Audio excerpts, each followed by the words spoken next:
Coach, what do you like from Blake tonight and how he's able to take advantage of tonight's opportunity?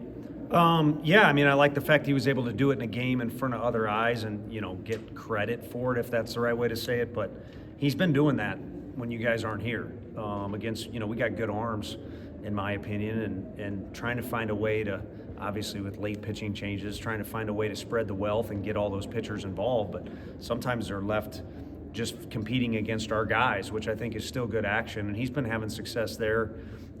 He hit his third homer, but he should have four. I mean, he hit one to the, if you remember, to deep right center, right up against the wall, hammered the thing. That might have been the windiest day I've ever coached at Lindsey Nelson. So I like the fact he loves it here. He's been a great teammate, even though he hasn't gotten as many carrots at the end of the road as he would like to get. And I like the fact he's being rewarded for his hard work. He's done it quietly and waiting his opportunity, but he's also been ambitious. Feels like Margot has been seeing the ball really well. He hit homer tonight, but I think he walked twice as well. What have you noticed about his approach? Yeah, you got to have your feet under you. You got to be standing up to see it. I mean, not falling all over the place.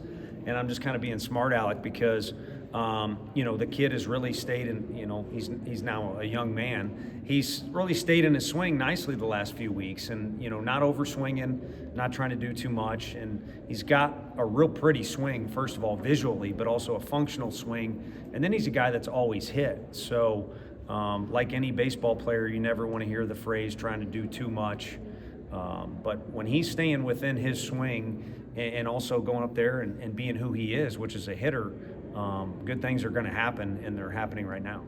Tony, with a kid like Blake kind of having to wait his chance like that, it's not like he's a fourth or fifth year guy, but when you see a guy who's doing the right things, who's putting good swings on the ball, is there anything else you could say other than, hey, keep doing it, we'll get you in when we can? No, I mean, I kind of, if you see a guy get sour, you kind of start to avoid him, and if you do kind of voice your opinion and say this is ridiculous or you want unnecessary meetings or stuff like that, it kind of sets you up for now he's got to go out there and get a hit, and if he doesn't, it's kind of like, so that's he's kind of wrote the book almost on how to go about it. So I hope other guys, whether they're younger or older, have paid attention to that. And by no means does he have the world figured out, and he could go 4 for 4 with 4 grand slams if you put him in the lineup every day. But I think the process of it has been very well done for him. And no, it's frustrating for me.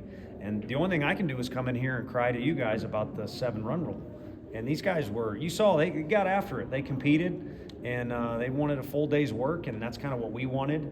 And it allowed us to, obviously wish we had one more inning so we didn't have to split an inning between guys, but we've lost over 2 games of repetitions. That's like 18 innings of pitchers. That's Nick Abraham doubling his innings instead of just coming in and getting one out for us. And it's affected the hitters as well. So that's a long answer for a short question. Is that something you have to think about scheduling in the future? Yeah. Trying to get guys who are going to guarantee you not? Absolutely. And also, the other thing is baseball is a big karma sport. You call it baseball gods if you want. I realized, like I said, Georgia beat the living hell out of us last year on a Friday. So, it can happen either way. But, yeah, it's kind of gotten weird, too. I think, tonight it didn't happen until the bottom of the 8th. But now, if you keep playing a game, kids start acting weird. I've noticed it. Kids on our team and other teams start acting weird. They don't know what to do, and the fans don't know if the game's over or not. It's I don't like it. And if you get me on the right day, I'll tell you my ultimate theory that I think could put an end to it in a hurry if I said it out loud on camera, but it would hurt. We'd be taking a bullet. What's impressed you the most about Fish's recent stretch? Had another great game today, and we've seen him, reaching for pitches sometimes, or getting too over aggressive at the plate. How do you think he's attacked, calming himself down and going on this hot stretch? I think with 2 strikes, he's been way better, and I think he's overall the same guy he's been his whole career. And the thing about him is he's kind of the type of game day player. He likes the fire burning a little brighter or a little drama to things. When that kicks up, his play kicks up. But the areas technically I think he's gotten better in, because he's walked a bunch this year. He's always had good.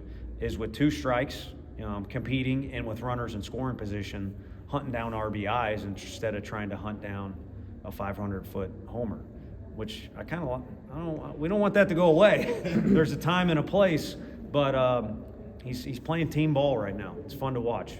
How would you assess Arvidsson's outing? Yeah, I mean, you don't need to say it. Do it. We're halfway through the year. And what he said was, you know, I'm capable of doing a lot for this team. And he's kind of been right on the fringe of some things. And also we took an approach earlier in the year where it's like, hey, let's get him a bunch of reps out there that aren't long, but let's bring him back 2 days later and get him back out there. And basically he showed, you know, that he wants the ball, but also hopefully to himself, and maybe it's my job as a coach to tell him this, he showed himself in the mirror, like, that's who, if you can be that guy tonight, then you can be that guy any night. And that guy's pretty good. I don't give a dang what situation or what competition or if it's a home game or away game.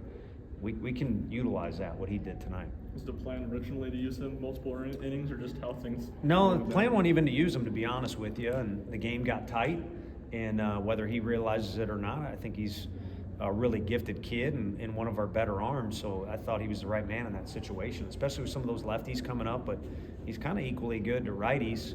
And then it was go 1 inning, and then, you know, that's kind of what you want to be, is don't let the coach take the ball out of your hand or make it really hard. So, and he wasn't the only one who did that. You know, Crabtree was pretty good, but Breedlove was very efficient and looked good in his innings. So all you can do is do what Grimmer does. Work hard for your opportunities, and when you get them, you go out there and play, and your actions kind of speak louder than words. You kind of already beat me to it about Breedlove, but what can you say about his second inning today? He only needed 11 pitches. To Yeah, I looked at the pitch count thing too to kind of measure out guys, and he was one of the lowest ones.